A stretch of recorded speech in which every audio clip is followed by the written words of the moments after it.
Sizni men bekorga Toshkentdan olib kelmadim-ku, og'ayni. Ko'ndalang, qachon qo'yasiz? Ko'ndalang.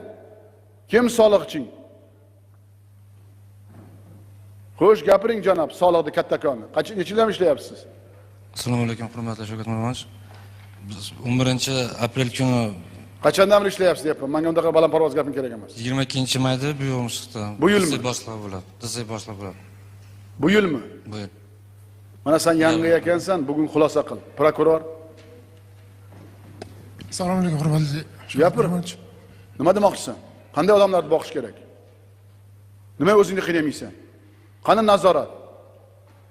Eng katta nazoratchisan-chi, nima chaqirib hammani chaqirib bunday qilmaysan? Nima birinchi o'g'lini chaqirib jinoyat javobga tortmaysan? Kim boqadi xalq deb kim so'rash kerak? Barcha e'tirozlar. Nima so'qqa so'ramaysan?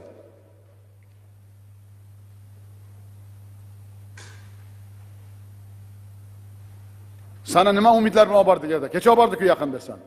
Xuddi shunday. Nima so'ramaysan?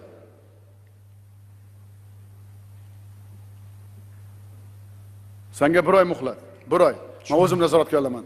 Agar o'zingni qiynab, mana shu tadbirkorlikni yelkangga ko'tarib yurib, mana shu hamma narsani joy-joyiga qo'ymasang, mana bugungi yozayotgan xatingga men o'zim senga chora ko'raman. Xo'p, bilan. Podpolkovnik ham ko'rolmaysan keyin, o'tiraman.